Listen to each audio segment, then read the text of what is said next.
SSC GD का आज second class आपके बोर्ड पर देखिए। शिक्षा वो शेरनी का दूध है जो जितना पिएगा वो उतना ही दहाड़ेगा, इसीलिए ज़्यादा से ज़्यादा पढ़े, एक एक क्वेश्चन को आप संग्रह करते जाएं। देखिए बहुत आसान से बहुत आसान सवाल देंगे, जो पूछेगा वही सवाल देते हैं और आसान तरीके से आपको दिक्कत नहीं होगी। इसलिए देखिए बोर्ड पे क्वेश्चन नंबर 1, 4 संख्याओं का औसत 60 है।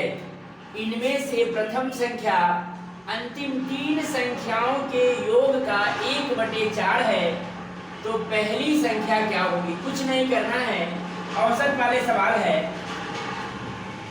4 संख्याओं का औसत 60 है, इनमें से पहली संख्या अंतिम 3 संख्याओं का योग का 1/4 है। अंतिम 3 संख्याओं के योग का 1/4 है। तो गौर कीजिएगा कि अंतिम तीनों संख्याओं का योग यदि 4 है तो इनमें से पहली संख्या कितना हो जाएगा? 1 हो जाएगा। तो 4 और 1, गौर कीजिएगा, 4 और 1 5 और बटा में 4। पूछा 4 कहां से? 1 2 3 4, 4 गुणा है इसलिए 4 गो, 3 गुणा तो 3 गो, 2 गो तो 2 गो। चारों का औसत इसलिए 4 से भाग दिए तो औसत निकला, और उसका मान दिया हुआ है 60। उसका मान दिया हुआ है 60। 12 से कटेगा 12 5 60, 1 के वैल्यू 12 चौका 48 होगा। 1 के वैल्यू कितना होगा? 48 होगा। तो बोला है पहली संख्या क्या होगी? तो पहली संख्या 1 है, तो 48 गुने 1 यानी कि 48। चलिए देखिए क्वेश्चन नंबर 2 वही है, देखते रहिएगा बोर्ड पे। 3 संख्याओं में पहली संख्या दूसरी संख्या के दोगुनी है। गौर कीजिएगा, 3 वो संख्या है, संख्या 1, संख्या 2 और संख्या 3। 3 संख्याओं में कहा पहली संख्या दूसरी संख्या के दोगुनी है। पहली के बारे में कह रहा है, दूसरी के दोगुनी है, तो दूसरी 1 है, तो पहली कितना हो जाएगा? 2 हो जाएगा, दुगुनी है। परंतु तीसरी संख्या की आधी है, यही इसी के बारे में करा। गौर कीजिएगा, पहली दूसरी के दुगुनी है, परंतु मतलब इसी के बारे में करा है, तीसरी की आधी है। तो ई तीसरी की आधी है, तो तीसरी 4 होगा, तो आधा क्या हो जाएगा? 2 हो जाएगा। 4 और 1 5 और 2 7, अब बटा में 3। पूछा 3 कहां से? पूछिए 3 कहां से? तो 1 2 3, 3 है इसलिए बटा में 3, 4 था इसलिए बटा में 4 किए का दे रहे हैं कितना? 56 औसत। तो 7 8 56, 1 के मान 8 3 कितना हो जाएगा? 24 हो जाएगा। 1 के वैल्यू हो जाएगा 24, 1 के वैल्यू हो गया 24। तो सवाल में कहा वे संख्याएं हैं, मतलब वे संख्या मतलब सभी संख्या। तो 24 दूना 48, 24 एकाई 24 और 24 चौका 96, 48 24 96, मतलब तीनों संख्या पूछा है। चलिए देखिए नेक्स्ट क्वेश्चन बोर्ड पे, सेम सवाल। 3 संख्याओं में पहली संख्या दूसरी संख्या के 3 गुनी है। 3 वो संख्या है, 1 संख्या 2 संख्या 3।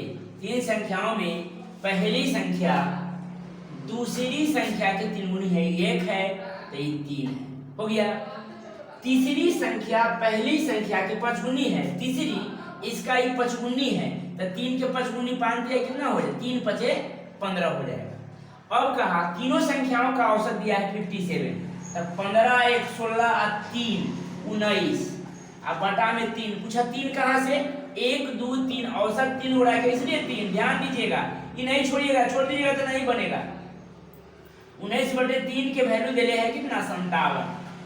काट देंगे, बराबर के ऊपर से ऊपर कटेगा, तिरछा गुना होगा। अगर क्रॉसिंग रहता तब कटता है तिरछा। बराबर के ऊपर से ऊपर काटेंगे, नीचे से नीचे काटेंगे, तिरछी गुना करेंगे। 19 तिहाई 57, 1 के वैल्यू कितना हो जाएगा? 1 के वैल्यू हो जाएगा 9, 1 के वैल्यू हो जाएगा 9। तो सवाल में कहा है सबसे बड़ी और सबसे छोटी संख्याओं का अंतर। तो सबसे बड़ी क्या है? तो 15, और सबसे छोटी क्या है? तो 1। सबसे बड़ी और सबसे छोटी का अंतर कितना हो जाएगा? 14 14, तो 14 नामा 126, अंतर हो जाएगा। डायरेक्टली अंतर करके गुना कर दिए। नेक्स्ट क्वेश्चन देखिए, 3 संख्याएं इस प्रकार है कि पहली संख्या दूसरी के दुगुनी तथा दूसरी संख्या तीसरी के दुगुनी है। यदि उनके व्युत्क्रमों का औसत 60/72 हो तो वे संख्याएं, एक बात पहले ध्यान दीजिएगा, व्युत्क्रम मतलब समझ लीजिए, व्युत्क्रम मतलब होता है उल्टा। व्युत्क्रम मतलब क्या होता है? उल्टा। तो व्युत्क्रम मतलब होता है उल्टा। लिखिए 3 संख्याएं इस प्रकार, पहली, दूसरी और तीसरी। लिख दिए। पहली संख्या दूसरी के दुगुनी है तो मतलब डबल मान लेते हैं, इसको 2 मान लेते हैं तो इसको 4, एक दुगुनी, एक दुगुनी मानेंगे तो फिर मिटा के पूर्ण करना होगा, इधर एक दुगुनी है। तथा दूसरी संख्या तीसरी के दुगुनी है, दूसरी के बारे में कहा, दूसरी तीसरी के दुगुनी है तो 1 है तो 2 है, हो गया। अब कहा व्युत्क्रम, ध्यान दिएगा, व्युत्क्रम मतलब होता है उल्टा। तब मूड़ी पर सबके लिख देंगे 1/4 अनुपात 1/2 अनुपात 1/1, उलट दिए सबको, कर दिए। व्युत्क्रमों का औसत का जोड़े कर दीजिए, कहीं जोड़ दीजिए, एक लाइन और नहीं बढ़ाएंगे, कहीं जोड़ देते हैं तो 1, 2 और 4 के एलसीएम हो जाएगा 4, 4 एकाई 4 तो 1 एकाई 1, 2 दूनी 4 तो 2 एकाई 2, 1 एकाई 1 चौका तो 4 एकाई 4, 1 चौका 4, 4 और 2 6 1 7, 7/4, इस 7/4 है, औसत 1, 2, 3 है तो गुने 3 करेंगे, का वैल्यू दिया है 7/72। गौर कीजिएगा, का 7 से ही 7 काट लेंगे, 12 से 12 छक 72, 1 के मान आ जाएगा 6, 1 के मान आ जाएगा 6। सवाल में कहा है तो संख्याएं हैं, मतलब तीनों संख्याएं पूछा है तो 6 से 6 चौका 24, 6 दूनी 12 और 6 एकाई 6, 24, 12, 6। देखिए यहाँ नेक्स्ट टाइप है, थोड़ा बदल गया है टाइप, और ये एक्स वाई की झंझट आप सीधे हटा दीजिए, अंगुली से गिन के उत्तर कह सकते हैं। ध्यान दीजिए बोर्ड पे, 4 लगातार सम संख्याओं का औसत 23 है। तो सबसे पहले सम और विषम के बारे में आपको नॉलेज होना चाहिए। सम संख्याएं वैसी संख्याएं होती है जो 2 से पूरा पूरा कटे, और विषम संख्याएं वैसी संख्या होती है जो 2 से पूरा पूरा न कटे। तो सम संख्याओं का पूछा है, सम संख्याओं के औसत 23 है, तो ये सम संख्याओं की औसत 23 है। हम इसको ऑफलाइन क्लास में पढ़ाते हैं कि आदमी के टाइप के नाम है, आदमी के ग्रुप में आदमी आ जाए तो उसको उसी ग्रुप में रख लेंगे, यदि उसी ग्रुप में जानवर आ जाए तो उसको हटा देंगे। तो बात समझ लीजिएगा, मतलब ये ग्रुप लाइक नहीं है, ये विषम है। अब पूछा है कि सम, तो ये सम के 4 सम संख्याओं के औसत है, लेकिन और सम नहीं है, यह विषम। तो 2 ए आ रही है, 2 ए आ रही, कई सम, तो सम खोजेंगे। 23 है तो 24 सम हो जाएगा, अब 26 सम हो जाएगा, लगातार इधर आ जाएंगे तो 22 हो जाएगा, इधर आ जाएंगे तो 20 हो जाएगा। पूछा है कि सबसे छोटी संख्या क्या होगा, तो 20 होगा। सबसे बड़ी संख्या पूछता तो 26 होगा, बड़ी और छोटी के अंदर पूछता तो 6 होता। इनमें पूछा है सबसे छोटी तो 20 होगा। सेम सवाल देखिए बोर्ड पे, 4 लगातार सम संख्याओं का औसत, लगातार सम संख्या, लगातार सम संख्याओं के औसत 27 है। वही बात है, ये सम नहीं है, क्या है, विषम है, तो ये जानवर है, तो यानी सम क्या हो जाएगा 28, आगे सम क्या हो जाएगा 30, पीछे सम क्या हो जाएगा तो 26, उसके पीछे क्या हो जाएगा तो 24। क्या पूछा है, इन संख्याओं में सबसे छोटी संख्या तो वह बात 24, बड़ी संख्या तो 30, बड़ी छोटी के अंदर तो 6। चलिए देखिए यहाँ बोर्ड पे टाइप नेक्स्ट है, टाइप नेक्स्ट है, इसको थोड़ा ध्यान दीजिएगा, फिर ये वो टाइप बताएंगे, इस पर सारे सवाल बन जाएगा, और इसमें से 2 नंबर के पूछता है, इसलिए बात ध्यान दीजिएगा। एक्स वाई गुना भाग करने की पूरा झंझट खत्म, सिर्फ एक बात को ध्यान दीजिएगा, बस पूरा बन जाएगा। गौर कीजिएगा, सवाल में कहा किन्हीं 13 संख्याओं का औसत, किन्हीं 13 संख्याओं का औसत 52 है। एवरेज 13 संख्याओं का औसत 52 है। इनमें से, मतलब 13 में से, इनमें से, सवाल में देखिएगा 13 संख्याओं का औसत 52 है, तो हम कहेंगे सबके औसत 52 होना चाहिए, होना चाहिए कि ना होना चाहिए, तो बोलिएगा आप लोग भी, होना चाहिए। कहा कि इनमें से 7 संख्याओं के औसत 48 है और आखिरी 7 संख्याओं के औसत 58 है, तो 7वीं संख्या यानी कि अगली संख्या क्या होगी। तो गौर कीजिएगा, संख्या है कै गो 13 गो, और दिख रहा है कै गो 14 गो। संख्या है 13 गो और दिख रहा है 7 7 14 गो। संख्या है 13 गो और दिख रहा है 14 गो। तो करेंगे ज्यों के त्यों, माइनस है तो माइनस करेंगे और प्लस है तो प्लस करेंगे। देखिएगा यहाँ 52 से 48 कितना कम है, तो 4 गो कम है। तो 4 गो कम है कै गुणा में, तो अपने ऊपर 7 गुणा में, यानी कि 7 चौका 28 गो कमी है। इनमें से 28 को कम कर लेंगे, चाहे डायरेक्ट दोनों के जो वैल्यू आएगा केवल करके लिखेंगे। तो 28 को कमी है, ध्यान दीजिए। ये 52 से 58 कै गो ज्यादा है, तो 6 गो ज्यादा है। कै गुणा में, तो 7 गुणा में। तो 7 6 कितना 42 गो ही ज्यादा आ गया। तो गौर कीजिएगा 42 को 28 को कम करके अपने 42 को लिख देंगे तो हो जाएगा। ऐसे बढ़िया होगा कि 42 में से 28 घटा दीजिए तो ये आएगा कितना 14। तो ये 14 हमारे डायरेक्ट ज्यादा वाला है तो ज्यादा कर देंगे, यानी कि 66 हो जाएगा। ध्यान दीजिएगा फिर से 13 संख्याओं के औसत 52 है, इनमें से 7 48 है, आखिरी 7 58 है। तो देखिए संख्या है 13 गो और दिख रहा है 14 गो। तो ज्यों के त्यों करेंगे, मतलब माइनस रहेगा तो माइनस से और प्लस रहेगा तो प्लस से करेंगे। ज्यों के त्यों बोलिएगा, ज्यों के त्यों। तो यहाँ देखिए 52 से 48 कितना कम है, तो 4 गो कम है। कै गुणा में, तो अपने ऊपर मूड़ी पर 7 गुणा में, 7 चौका 28 कमी। ये 52 से 58 कै गो ज्यादा है, तो 6 गो। कै गुणा में, तो अपने मूड़ी पर 7 गुणा में, तो 7 6 42।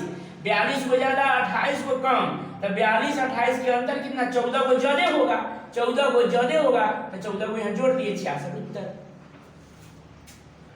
चलिए 8 नंबर क्वेश्चन है। देखिए वही सब संख्या है, वही सवाल है, इसको देखिएगा फिर से एक बार देख लीजिए, पूरा क्लियर 100% हो जाएगी। कहा 20 संख्याओं के औसत कितना है 22 है। तो हम कहेंगे कि 20 संख्याओं के औसत 22 होना चाहिए। होना चाहिए कि ना होना चाहिए, बोलिएगा आप लोग भी होना चाहिए।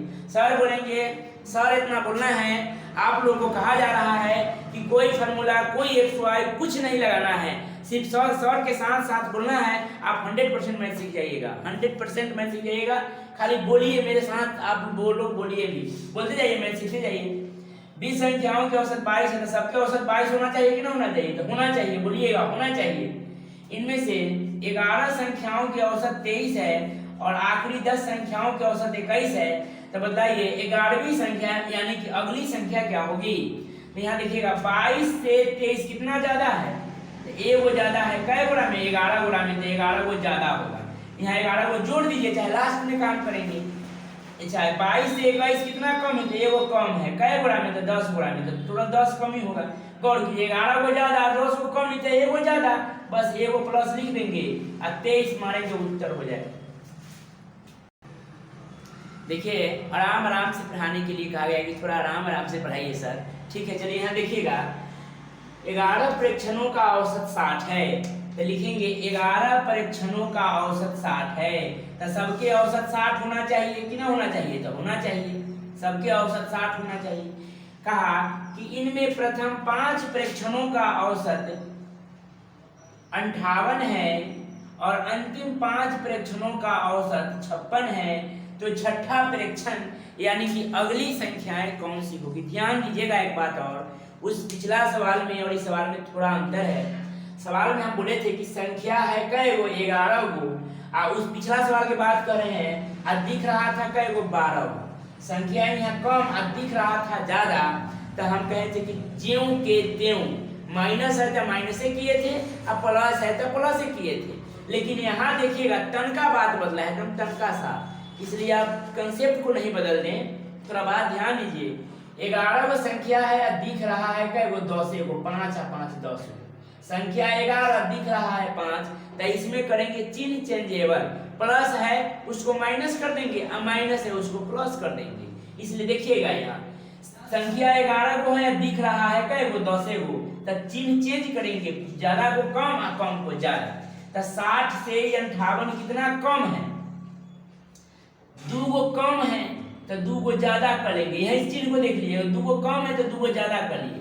कै गुणा में, 5 गुणा में, तो 10 गो ज्यादा हो गया, लिख देंगे 10 गो ज्यादा। इस 70 का काम क्लियर कर लेते, कहीं भूल जाएंगे, इसलिए काम इसको क्लियर कर लेंगे। ध्यान देते जाइएगा, परीक्षा में आएगा, इसको काम में करते चलिएगा। संख्या 11 दिख रहा है कम, तो चिन्ह चेंजेबल, यहाँ माइनस था, 60 से 58 दो कम था तो हम 2 ज्यादा किए हैं। कै गोड़ा में तो मूड़ी पर 5 गोड़ा में तो 5 गुना 10 को ज्यादा तो 10 को ज्यादा कर लिए।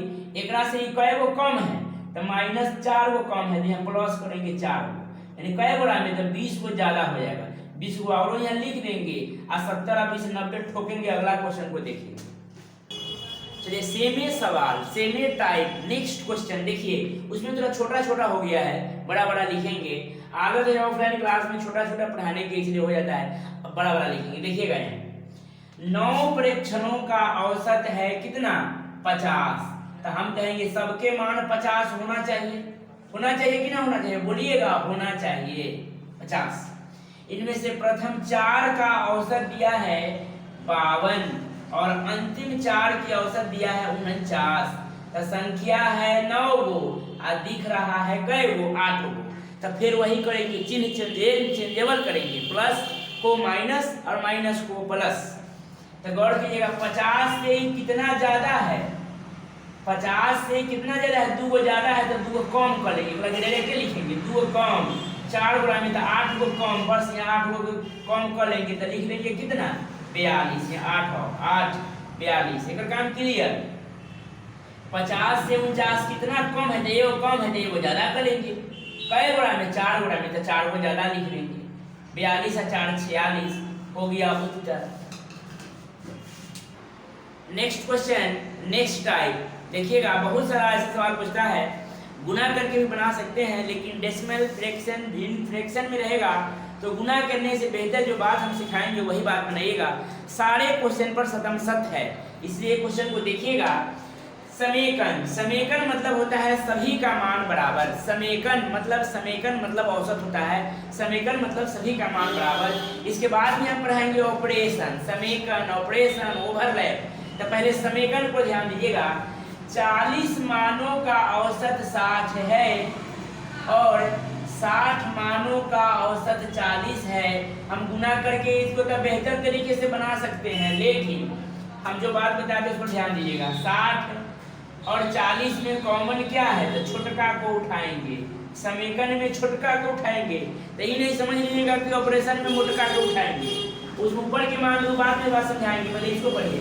ये दोनों में छोटा को 40 लिए, ये 40 से कितना ज्यादा है तो लिखेंगे 20 को ज्यादा है। कै गोड़ा में तो अपने ऊपर 40 गोड़ा में ले लिए और देना है। समेकन मतलब सभी को देना है, तो 40 और 60 100 को देना है, काट दिए। 4 दूनी 8, हमेशा ऑलवेज समेकन में जुटता है। धन्यवाद। चलिए समेकन में ही क्वेश्चन देखिए, टका समझिएगा। इसको समझना कुछ नहीं है, इसको देख लीजिए खाली। 40 छात्राओं में से 30 छात्रों की औसत ऊंचाई, मतलब 40 में से 30 की औसत ऊंचाई 160 सेंटीमीटर है तथा शेष 40 में 30 हो गई तो बच गई कितना 10, शेष बच गई 10 का औसत ऊंचाई 156 सेंटीमीटर है। तो पूरी कक्षा, वह समेकन है, नीचे में छोटे का मान लेंगे तो 156। एकरा से कै गो ज्यादा है तो 4 गो। कै गोड़ा में अपने ऊपर मूड़ी पर 30 गोड़ा में, और देना कै गोड़ा के है तो 30 और 10 40 को देना, तब ना औसत बराबर बराबर होगा। 40 को देना है, 0 से 0 कट गए, 4 से 4 कट गए, 3 गो में जोड़ देवे तो कितना हो जाता है 9 5 159 सेंटीमीटर। चलिए नेक्स्ट क्वेश्चन देखिए। समेकन का ही सवाल है। एक टेस्ट परीक्षा में 60 छात्रों द्वारा अंकों का औसत कितना है 55 है, जबकि दूसरे समूह जिसमें 40 छात्र हैं उनका औसत कितना है तो 45 है। तो कहा तो सभी छात्र, सभी मतलब समेकन, तो नीचे में छोटा को मान लेंगे तब 45। ये 45 से कितना ज्यादा है तो 10 को ज्यादा है। कै गोड़ा में तो अपने ऊपर मुड़ी पर 60 गोड़ा में, अब देंगे 40 और 60 100 को, तब ना एवरेज बराबर होगा। डबल शून्य से डबल शून्य कट गए तो 6 गो में क्या करेंगे जोड़ देंगे, 51 हो गया उत्तर। चलिए देखिए यहाँ क्वेश्चन देखिए, टाइप 2 है, बड़ा सवाल है। बड़ा सवाल देखकर नहीं भागेगा, बहुत अच्छा है। 1 नंबर की जरूर पूछेगा, 2 नंबर बताएंगे उसमें 1 नंबर जरूर पूछेगा, इसलिए इसको देख लीजिएगा। 4 व्यक्ति ए बी सी डी एक अन्य 5वें व्यक्ति ई के साथ मिलकर कुछ राशि इकट्ठा करने के लिए सहमत होते हैं। उन चारों में से प्रत्येक 15 रुपए देता है और ई पांचों के इकट्ठे धन के औसत से 4 रुपए अधिक देता है, तो कुल इकट्ठा धन कितना है? गौर कीजिएगा, 5 व्यक्ति है, ए बी सी और डी, एक अन्य 5वां व्यक्ति ई आया। उन चारों में से प्रत्येक कितना कितना देता है? 15-15 रुपया देता है। और ई, सवाल में कहा ई जो आया, ई पांचों के इकट्ठे धन के औसत से, मतलब अपना औसत भी रख लिया, उसके बाद 4 रुपया दिया। तो ई अपना औसत रखने के बाद 4 रुपया इसको दिया अधिक, तो 4 आदमी में 4 रुपया, तो एक आदमी पर 1 रुपया पड़ा। तो पहले से 15 रुपया था, आई 4 रुपया दिया कई आदमी के? 1 2 3 4 आदमी के। तो एक आदमी कै रुपया एक पर पड़ा? तो 1 रुपया। 15 को पहले से था, 1 दे दिए, तो कै बड़ा हो गया? 16 गो। और 16 गो एक आदमी के खर्च है, तो इसने कै गो आदमी है? तो 5 आदमी पर पूरा खर्च कितना पड़ेगा? 80 रुपया। फिर से देखिएगा इसको, ए बी सी डी 4 15 देता है, ई पांचों के इकट्ठे धन के औसत से, मतलब अपने से औसत से अपना से 4 रुपया ये अधिक दिया था। किसको दिया? चारों को दिया। तो एक आदमी क्या रुपया बांटा? 1 रुपया। 15 रुपया पहले से है, 1 रुपया दे दिया। एक आदमी पर पड़ा 16 रुपया। ग्रुप में जो आदमी रहेगा कितना पैसा लगेगा? तो 5 आदमी है, तो 16 बचे 80 रुपया। चलिए नेक्स्ट सवाल, सेम सवाल है, वही सवाल है, फिर से एक बार और देखिएगा, दोनों सवाल आपको हो जाएगा। और एक पूछेगा SSCGD में, एक पूछेगा 9 व्यक्तियों में से 8 व्यक्ति अपने भोजन के लिए 30 रुपए खर्च करते हैं। गौर कीजिएगा, 9 में से 8 व्यक्ति अपने भोजन के लिए 30 रुपए खर्च करते हैं। 30 रुपए प्रति व्यक्ति के दर से खर्च करते हैं। सभी 9 व्यक्तियों के औसत खर्च से 9वां व्यक्ति 20 रुपया अधिक देता है। तो 20 रुपया अधिक 9वां व्यक्ति देता है, तो किसको देता है? 8 को। 9वां व्यक्ति 20 रुपया अधिक देता है अपने औसत से 20 रुपया अधिक देता है, तो किसको देता है? 8 को। तो गौर कीजिएगा, 20 रुपया दिया 8 को, तो एक आदमी पर क्या ना 8 दूनी 16, 4 यानी कि 8 5 40, यानी कि 2.5 रुपया। एक आदमी पर कितना औसत दिया? 2.5 रुपया। तो 30 पहले से था, 2.5 रुपया फिर दिया, तो कितना हो गया? 30 पहले, तो 30 और 2.5 कितना? 32.5, 32.5 रुपया एक पर औसत पड़ा। और वैसने कै गो व्यक्ति? तो टोटल व्यक्ति 9 व्यक्ति है, तो 9 व्यक्ति से हो जाएगा। तो गुना करेंगे 32 गुने 9, 292.5 रुपया, 292 रुपया 5 रुपया खर्च हुआ। बस आज के लिए इतना ही, फिर कल इंतजार करें वीडियो का। धन्यवाद।